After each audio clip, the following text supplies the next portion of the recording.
ونصلي ونسلم على رسوله الكريم اما بعد اعوذ بالله من الشيطان الرجيم بسم الله الرحمن الرحيم اللهم صل على سيدنا ومولانا محمد وعلى آله وصحبه وبارك وسلم لا يحب الله الجهر بالسوء من القول إلا من ظلم وكان الله سميعا عليما صدق الله مولانا العظيم۔ معزز ناظرین کرام، آج الحمدللہ تعالی رمضان المبارک کی چھٹی نماز تراویح ادا فرمائی۔ اس رب کائنات کی بارگاہ میں سجدہ شکر بجا لاتے ہیں جس کی توفیق خاص کے ساتھ یہ نعمت ہمیں میسر ہے۔ چھٹے پارے سے سلیکٹڈ موضوع لے کر آپ کی خدمت میں حاضر ہوں۔ آج ہم جس موضوع کو سلیکٹ کیا ہے وہ ایک اس کا حصہ چھٹے پارے کی ابتدائی آیت سے شروع ہوتا ہے۔ یہاں لا یحب اللہ الجہر بالسوء من القول الا من ظلم ایک معاشرتی برائی کی طرف اشارہ کیا گیا ہے۔ وہ یہ ہے کہ اللہ رب العزت پسند نہیں کرتا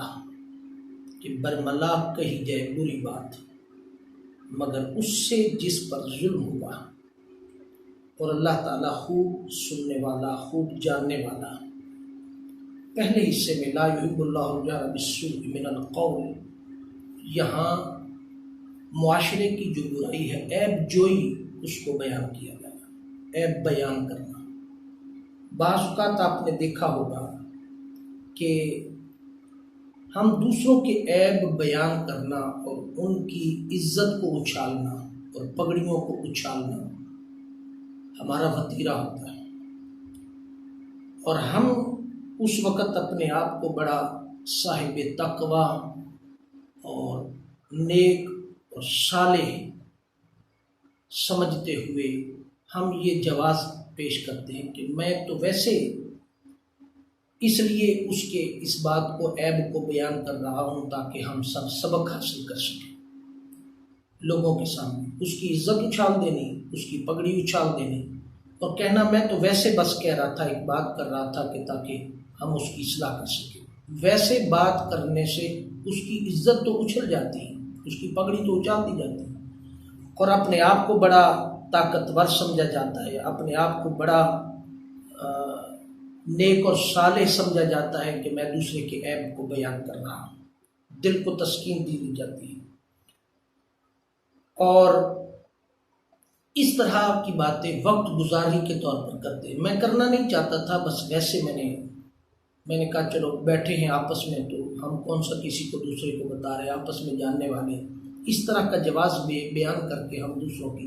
عزتوں کو اچھالتے ہیں اور اپنے آپ کو بڑا نیوٹرل بنانے کی کوشش کرتے ہیں سمجھنے۔ اور اس طرح کا جو آدمی ہے وہ معاشرے کا ناسور ہے، وہ معاشرے کا ناسور ہے۔ دوسری طرف الا من ظلم، کہ جس پر ظلم ہو رہا ہے، اللہ رب العزت ظالم کی ساری کرتوتوں کو جانتا ہے، ظالم کی کرتوتوں کو جانتا ہے۔ ظالم ظلم کرنے والا، مظلوم، دونوں کو یہ احساس دلوایا جا رہا ہے یہاں اس آیت مبارکہ کے اندر کہ ظالم یہ نہ سمجھے کہ وہ طاقتور ہے تو اس کی کرتوتیں خدا نہیں جانتا، نہیں، رب کائنات کو سب کچھ معلوم۔ کیا ہوا کہ دنیا کی عدالتیں اگر مظلوم کو انصاف نہیں دلوا سکی، نہیں دے سکی، تو مظلوم کو یہاں یہ کہا گیا ہے کہ کان اللہ سمیعا علیما، کہ اللہ رب العزت جانتا ہے، سب کچھ دیکھتا ہے۔ دنیا کی عدالت سے اگر انصاف نہیں ملا تو اللہ رب العزت کے ہاں بھی ایک عدالت لگنے والی ہے جہاں مظلوم کو انصاف ملے گا۔ یہاں سے عدالتی نظام کی برائی کی طرف بھی اشارہ کیا گیا اور متنبہ کیا گیا کہ عدالتیں بھی بک سکتی ہیں۔ کسی دانشور کا قول ہے، کسی دانشور نے ضرب المثل بیان کی ہے کہ گاہک اگر طاقتور ہو، گاہک اگر امیر ہو، پیسے والا ہو، تو طوائفہ اتوار والے دن بھی، چھٹی والے دن بھی ناچنے کو تیار ہوتی ہے۔ جب عدالتوں کے سامنے مظلوم بے بس ہوں اور ظالم طاقتور ہوں اور ظالم پیسے والے ہوں، تو ان کے سامنے عدل کی طوائفہ اتوار والے دن بھی ناچنے کے لیے تیار ہو جاتی ہے۔ وہاں پھر نہ ملکی سالمیت کو دیکھا جاتا ہے، نہ مظلوم کی بے بسی کو دیکھا جاتا ہے، بس صرف اپنے مفاد، ہوس اور ظالم کی طاقتوری اور پیسے کو دیکھا جاتا ہے، اور اس کے سامنے عدالتیں، انصاف دینے والے لوگ جنہوں نے قرآن و سنت پر حلف اٹھایا ہوتا ہے، وہ کس طرح ناچتے ہیں، ان کی مثالیں پاکستان کی عدالتوں کی اس پاکستانی قوم کے سامنے موجود ہیں۔ لہٰذا اتوار والے دن جس کام کا کوئی تعلق ہی نہیں ہے، جس کام کا کوئی معاملے کے ساتھ بنتا ہی نہیں ہے، پنجابی کہتے ہیں کہ آ بیل مجھے مار والی بات، کہ خواہ مخواہ دوسرے کا کام، دوسرے اداروں کے معاملات اپنے ذمے لے کر کے اپنے آپ کو بڑا محب وطن، اپنے آپ کو بڑا قانون کا بالادست ثابت کرنے کے لیے از خود نوٹس، کتنے واقعات ہیں۔ کیا عدالتیں از خود نوٹس لیتی ہیں؟ ساہیوال کے سانے پر از خود نوٹس ہوا، اس سے پہلے 14 لاشیں گری ہیں سانے ماڈل ٹاؤن پر، عدالت نے از خود نوٹس لیا۔ یہ عدالتوں کا کردار قرآن بیان کر رہا ہے۔ یہ کوئی عدالتیں آج نہیں بکتی، ہمیشہ سے بکتی آئی ہیں، مگر یاد رکھیں قرآن پاک نے اس سے اگلے مقام پر قرآن پاک نے سورہ مائدہ کے اندر ارشاد فرمایا ہے کہ فرمایا یا ایھا الذین آمنوا کونوا قوامین للہ شہداء بالقسط ولا یجرمنکم شنآن قوم علی الا تعدلوا، اور جن قوموں کے اندر انصاف قائم نہیں رہتا، وہ قومیں کبھی بھی زندہ نہیں رہ سکتی، ان قوموں نے ایک نہ ایک دن برباد ہونا ہے۔ جہاں انصاف نہیں ملتا تو ظالم مت سمجھے کہ ہم آزاد پھر رہے، ہمیں کوئی پکڑنے والا نہیں۔ وہ ظالم کچھ دن زندہ رہ سکتا ہے، اس کے بعد ایک نہ ایک دن اس ظالم نے اس گرفت میں آنا ہے۔ اللہ رب العزت دیکھتا ہے کہ کب تک تو بھاگے گا، کب تک تو حالات کو دیکھے گا۔ تو پھر جو ظالم نے ظلم کیا ہوتا ہے، اس کے ظلم کو سپورٹ کرنے والی عدالتیں، اس کے ظلم کو سپورٹ کرنے والے، انصاف دینے والے ادارے، وہ بھی اس ظالم کے کرتوت کے اندر، اس ظالم کے ظلم کے اندر برابر کے شریک ہو جاتے ہیں۔ پھر ان میں اور انصاف دینے والوں میں کوئی فرق نہیں رہتا۔ اگر یہ بات نہ ہوتی تو قرآن پاک یہ نہ کہتا الا من ظلم، اے ظالم تو یہ مت خیال کر کے تیری کرتوتوں کو اللہ رب العزت نہیں جانتا، اللہ رب العزت جانتا ہے، مگر اس نے تجھے ڈھیل دے رکھی ہے کہ کب تک تو بھاگے گا۔ اللہ رب العزت ان انصاف دینے والوں کو بھی دیکھنا چاہتا ہے، انصاف کی منصب پر بیٹھنے والے ان ججز کو بھی دیکھتا ہے، ان منصفوں کو بھی دیکھنا چاہتا ہے کہ تمہارا انصاف کس حد تک ہے، تمہارے انصاف کی کیا حالت ہے، تمہارا انصاف کیا کرتا ہے اور تم کیا کرتے ہو۔ آخر ان کے حالات کو بھی تو دیکھنا ہے۔ اللہ رب العزت کا ایک نظام ہے، تو اللہ رب العزت اس کے مطابق دیکھتا ہے، پھر اس کے بعد فیصلہ کرتا ہے۔ اور فرمایا یہ کبھی بھی نہیں کہا جا سکتا کہ اس کو مظلوم کو تسلی دی کہ وہ صبر کر لے۔ ایک دن رب کائنات کی بارگاہ کے اندر ایک ایسی عدالت بھی لگنے والی ہے جس عدالت کے اندر بالکل دودھ کا دودھ اور پانی کا پانی الگ ہو جائے گا اور انصاف کے تقاضوں کو پورا کیا جائے گا۔ جہاں قرآن مجید کی صورت مائدہ کی آیت کے اندر بھی ارشاد فرمایا گیا، فرمایا یا ایھا الذین آمنوا کونوا قوامین للہ شہداء بالقسط، فرمایا مضبوطی سے قائم رہنے والے، اللہ کے لیے گواہی دینے والے اور انصاف کے ساتھ، ہرگز نہ اکسائے تمہیں کسی قوم کی عداوت اس پر کہ تم عدل نہ کرو۔ فرمایا عدل کیا کرو، عدل کیا کرو، یعنی یہاں یہ بات کہی گئی ہے کہ دوسروں کے کہنے پر انصاف کے منصب کو نہیں چھوڑنا، بلکہ جو انصاف کے تقاضے ہیں فرمایا وہی تمہارے لیے اچھے ہیں، ہوا اقرب للتقوی واتقوا اللہ ان اللہ خبیر بما تعملون، یہی تمہارے نزدیک اچھا ہے کہ تم صاحب تقوی بن جاؤ اور اللہ سے ڈرتے رہا کرو، بے شک اللہ تعالیٰ خوب خبردار ہے۔ ڈر کیسا؟ شیطان رمضان المبارک کے اندر باندھ دیے جاتے ہیں، مگر 11 مہینے شیطان کی تربیت میں رہنے والے لوگ بھی اس تربیت کے اندر یہ 1 مہینے کی تربیت ان پر اثر نہیں کرتی کہ وہ پھر اگر اس کو باندھ دیا جاتا ہے تو اس کی تربیت یافتہ شیطان جو ہیں وہ اس مہینے کے اندر متحرک ہو جاتے ہیں۔ کیا متحرک نہیں ہوئے ہوئے؟ یکم رمضان المبارک سے لے کر کے آج 6 رمضان المبارک تک ہو گیا، ملک کے اندر کیا ہو رہا؟ ہم عوام جو ہیں ہم بھی بیوقوف بن جاتے ہیں، لالی پاپ کو دیکھتے ہیں۔ یکم رمضان، پہلے رمضان المبارک سے اللہ رب العزت نے فرمایا اللہ پاک روزے داروں پر اپنی رحمت نازل کرتا ہے، اپنی شفقت نازل کرتا ہے، اپنی عنایات نازل ہوتی ہیں، رب کائنات کرتا ہے اور بخشش کے دروازے کھولتا ہے۔ ہم نے بخشش کے دروازے بھی بند کیے، اس کی عنایات کو بھی روکا، اس کی شفقتوں کو بھی روکا، اس کے کرم کو بھی روکا، اور ہم روزے رکھ کر کے اپنے آپ کو منصب پر بیٹھتے ہوئے انصاف کے سب سے بڑے ٹھیکیدار سمجھتے ہوئے اور قانون کے اپنے آپ کو بہت بڑے زبردست ٹھیکیدار سمجھتے ہوئے روزے رکھ کر کے نمازیں پڑھ کر کے ہم کیا کر رہے ہیں؟ کبھی ہم نے سوچا؟ اس ملک کے ساتھ یاد رکھیں جو آنے والے ہیں وہ بھی دودھ کے دھلے نہیں، اور جو چلے جائیں گے وہ بھی دودھ کے دھلے نہیں۔ اگر وہ بھی انصاف کرتے تو آج ان کو یہ دن دیکھنا نہ پڑتا۔ انہوں نے بھی اللہ کے حکم کو، اعدلوا کے حکم کو ٹھکرایا، ہوا اقرب للتقوی کے حکم کو ٹھکرایا، واتقوا اللہ ان اللہ خبیر بما تعملون۔ رب نے کہا تھا کہ رب کائنات سے ڈرتے رہنا، انہوں نے بھی اس حکم کو ٹھکرایا۔ انہوں نے بھی اللہ کی بارگاہ کے اندر اس لوگوں کے ساتھ عدل کا وعدہ کر کے آئے تھے، عدل کا، مگر عدل نہ کیا، انصاف کا راستہ نہ اپنایا۔ وہ بھی اپنے آپ کو بہت بڑا پاورفل سمجھتے رہے، مگر نتیجہ کیا نکلا؟ اب ان کو اگر عدل کرتے تو آج ان کو یہ دن بھی دیکھنا نہ پڑتے۔ انہوں نے سسٹم کو نہیں ٹھیکا، سسٹم خراب ہے، جس وجہ سے آج ہم ہر طرح کی مصیبت کا سامنا کرنا پڑتا ہے۔ اس سسٹم کو ٹھیک کرنے والے لوگ صاحبان اقتدار اور شیئر ہولڈر مخلص نہیں ہیں۔ ان شیئر ہولڈرز کو میں قرآن پاک کی اس آیت مبارکہ کا حکم سنانا چاہتا ہوں کہ اگر انہوں نے عدل نہ کیا، اگر انہوں نے انصاف کا راستہ اختیار نہ کیا، تو یاد رکھیں، اللہ نہ کرے کہ ہم کہیں اس ملک جیسی عظیم نعمت سے بھی محروم نہ ہو جائیں جس ڈگر پہ ہم چل پڑیں۔ وہ وفاداریاں اس ملک کا کھائیں، اس ملک کی قوم کے وہ نوکر ہیں، ملازم ہیں، اس ملک کی قوم کے پیسوں سے ان کو تنخواہ ملتی ہے، وہ قوم کے ملازم ہیں۔ اور جب یاد رکھیں،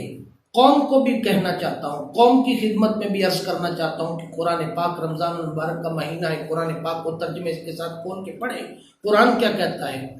کہ جب چوکیدار باہر بیٹھنے والے، سرحدوں کی نگرانی کرنے والے، چوکیداری کرنے والے، وطن کے اداروں کی چوکیداری کرنے والے، جب چوکیدار حکمران بن بیٹھیں تو پھر قومیں کبھی نہیں بچا کرتی، پھر قومیں نہیں بچتی۔ قوم کو بھی ہوش کرنا ہوگا کہ اتنی سادی ہے قوم نہ بن جا کہ ہمارے پیسوں پر پلنے والے، ہماری تنخواہ پر پلنے والے، ہمارے باہر کے بیٹھے نوکر جو ہیں، چوکیدار جو ہیں، وہ عدالت اور منصب بیٹھ کر کے کیا کچھ کریں گے، کیا حالات کریں گے، کیا ہوگا۔ سو دوستان محترم، اعدلوا اقرب للتقوی، قرآن پاک یہ کہتا ہے کہ جو معاشرہ انصاف پر نہیں رہتا وہ معاشرہ کبھی قائم نہیں رہ سکتا۔ ہمیں انصاف کرنا ہوگا، اور انصاف کی منصب پر بیٹھنے والے عدل و عدلیہ کے ان ججوں کو دیکھنا ہوگا کہ ہم قرآن سے کس حد تک وفاداری اور قرآن سے کس حد تک محبت کر رہے ہیں، اور قرآن کا پیغام کس حد تک لوگوں کے تک پہنچا رہے ہیں، اور قرآن کی پر عمل کرتے لوگوں سے، مجرم سے تو ہم حلف لیتے ہیں کہ قرآن پر حلف دے، یہی حلف اگر قرآن پر جج سے لے لیا جائے تو کیا ہوگا؟ شیخ الاسلام پروفیسر ڈاکٹر محمد طاہر القادری کا وہ قول خوبصورت مجھے پھر یاد آتا ہے کہ مجرم جرم کر کے جرم کر کے پورے کا پورا جج خرید لیتا ہے، کیونکہ وہ طاقتور ہوتا ہے، وہ پوری عدالت خرید لیتا ہے۔ گناہ کر کے حج کر لیتا ہے، گناہ کر کے حج کر لیتا ہے، اور مجرم جرم کر کے جج کر لیتا ہے۔ تو لہٰذا ہمارا پاکستان کا عدلیہ کا نظام اس حد تک گر گیا ہے، اس حد تک حالات پہنچ چکے ہیں اس کے کہ ہم اس حد تک گر چکے ہیں۔ قرآن پاک یہ بار بار یہ کہتا ہے کہ اللہ سے بے شک اللہ تعالیٰ خوب خبردار ہے، اس کے ڈر کو اپنی زندگی کا حصہ بناؤ کہ اس کی گرفت کسی وقت بھی آ سکتی ہے، لہٰذا فرمایا اے دلو عدل اور انصاف کو قائم رکھو۔ پھر اسی سورہ مبارکہ کے اندر آیت مبارکہ کو بیان فرمایا گیا جو 9 ذی الحجہ کو میدان عرفات میں نازل ہوئی، وہ ہے الیوم اکملت لکم دینکم واتممت علیکم نعمتی ورضیت لکم الاسلام دینا۔ فرمایا کہ دین کی تکمیل کا اعلان اور نعمت مجدہ جاں فضا رب کائنات نے اپنے محبوب علیہ السلام کو سنایا۔ فرمایا یہ دین اور کامل دین، الیوم اکملت لکم، آج ہم نے اس کو کامل مکمل کر دیا اس دین کو، اور یہی دین آپ کے لیے ہم نے منتخب کیا۔ دین اس کی شرح ہم نے پیچھے ایک سپارے کی تشریح کے اندر ہم نے کر دی تھی۔ دین قل ہے، ان الدین عند اللہ الاسلام، ایک مکمل ضابطہ حیات ہے جو انسان کو زندگی گزارنے کے اصول دیتا ہے، چاہے اس کا تعلق حقوق اللہ کے ساتھ ہو، چاہے اس کا تعلق حقوق العباد کے ساتھ ہو، وہ زندگی گزارنے کا اصول دیتا ہے۔ مگر یہ خوشی کا ایسا مقام تھا، جن لوگوں نے اس دین کی خاطر قربانیاں دیں، جن لوگوں نے اس دین اسلام کی خاطر اپنی جانیں لٹائیں، جنگیں لڑی، فتح مکہ ہوا، جنگ بدر لڑی گئی، احد لڑی گئی، خندق لڑی گئی، حنین لڑی گئی، اور ہجرتیں کی گئیں، قربانیاں دی گئیں، ان جانثاران کو آج خوشخبری سنائی گئی، اور ان جانثاران اسلام کی آج خوشی کا عالم کیا ہوگا، تو اس کی منظر کشی کرتے ہوئے خوبصورت بات کہی ہے، یہاں بیان ہوئی ہے۔ فرمایا کہ جب الیوم اکملت لکم دینکم واتممت علیکم نعمتی ورضیت لکم الاسلام دینا کا مجدہ جاں فضا پیغام سنایا گیا، تو قربان جائے وہ منظر کیا ہوگا۔ حضرت بلال رضی اللہ تعالیٰ عنہ کی آنکھیں خوشی کی آنسو سے ڈبڈبا گئی ہوں گی، خوشی کے آنسو ان کی آنکھوں میں ہوں گے، اور ان کی خوشی کا عالم کیا ہوگا۔ حضرت ابو بکر رضی اللہ تعالیٰ عنہ کی جبین ناز سجدے میں جھک گئی ہوگی، حضرت عمر، حضرت عثمان غنی اور حضرت مولا علی کرم اللہ وجہ الکریم کے چہرے فرط مسرت سے رشک مہتابہ بن گئے ہوں گے، اور حضرت حمزہ، حضرت یاسر رضی اللہ تعالیٰ عنہ، حضرت سمیہ رضی اللہ تعالیٰ عنہ اور حضرت خباب رضی اللہ تعالیٰ عنہ اپنے اپنے مزارات پر انوار کے اندر رب ذوالجلال کی حمد و ثنا معلوم نہیں کس انداز سے کر رہے ہوں گے۔ ان کی خوشیوں کا حال کیا ہوگا جنہوں نے اس دین کی خاطر قربانیاں دی ہوں گی، جنہوں نے اس دین کی خاطر بہت کچھ اپنی جانیں لٹا کر کے، اپنے گھر بار لٹا کر کے اس پودے کی آبیاری کی ہوگی۔ آج آقا علیہ الصلوۃ والسلام اس دین کے اکمل ہونے کا اور پیغام سنا رہے ہیں، اللہ رب العزت نے اس دین کو تکمیل تک پہنچا دیا۔ فرمایا کائنات کا ذرہ ذرہ جھوم اٹھا ہوگا، کائنات کا ایک ایک ذرہ جھوم جھوم کر کے اس بات کا خوشی کا اعلان کر رہا ہوگا۔ اللہ رب السماوات والارض کی ساری نوری مخلوقات اس کے حبیب، اس کے رسول صلی اللہ تعالی علیہ وسلم اور اس کے عبدہ حضرت محمد الرسول اللہ صلی اللہ تعالی علیہ وسلم پر درود و سلام کے پھول نچھاور کر کے شکریہ اور شکر کے سجدے بجا لا رہے ہوں گے۔ اس کیفیت کا عالم کیا ہوگا۔ سو دوستان محترم، آج ہماری بقا بھی اسی میں ہے کہ اس کتاب و سنت کو، قرآن مجید کو اپنے دامن، اپنی زندگی کا حصہ بنائیں، اور اس دین کو جس کی خاطر اسلاف نے، صحابہ نے، حضور کی آل پاک نے قربانیاں دی کر کے آج ہم تک پہنچایا۔ آج ہم دیندار بن کر کے، دین کے ٹھیکیدار بن کر کے، دین کے دعوے دار بن کر کے دین کے ساتھ کیا کر رہے ہیں؟ ہم آج اپنے وطن کے ساتھ، ہم اپنے ملک کے ساتھ کس حد تک وفادار ہیں؟ اس وفاداری کا سوال صرف حکمرانوں سے نہیں ہوگا، اس وفاداری کا سوال ہم سے بھی ہوگا، ہم قوم سے بھی اس وفاداری کا سوال ہوگا، ہم سے بھی اس ملک کی وفاداری کے متعلق پوچھا جائے گا، اس عدل کے متعلق پوچھا جائے گا، اس انصاف کے متعلق پوچھا جائے گا، اس کے بارے میں قرآن و سنت کی قانون کے نفاذ کے متعلق ہم قوم سے بھی پوچھا جائے گا کہ اے قوم، تو کہاں کہاں بکتی رہی ہے، تو کہاں کہاں اپنے ضمیر کو بیچا، تو نے کہاں کہاں کیا کیا، تو نے عدل اور انصاف کی خاطر کیا کچھ کیا، کیا نہیں کیا، تیرا کیا کردار تھا، تو نے ان حکمرانوں کو منتخب کر کے ایوان عدل میں، ایوان حکومت میں بٹھایا تو عدل کیا قائم ہوا؟ تو ہم سے بھی کچھ پوچھا جائے گا، ہم سے بھی سوال ہوگا۔ لہٰذا من حیثیت القوم ہمیں بھی اپنے من کے اندر جھانکنا ہوگا اور اس ملک کے عظیم اداروں پہ، ان انصاف دینے والے، عدالتوں میں بیٹھنے والے ججوں کو بھی سوچنا ہوگا، حکمرانوں کو بھی سوچنا ہوگا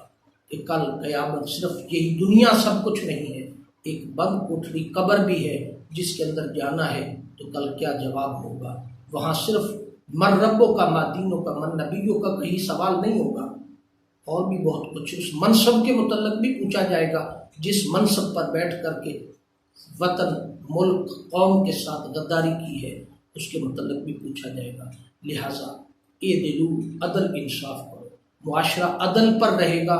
تو معاشرہ محفوظ رہے گا، اگر عدل پر نہیں رہے گا تو معاشرہ محفوظ نہیں رہے گا۔ اللہ رب العزت ہمیں عمل کی توفیق عطا فرمائے۔ وما علینا الا البلاغ المبین۔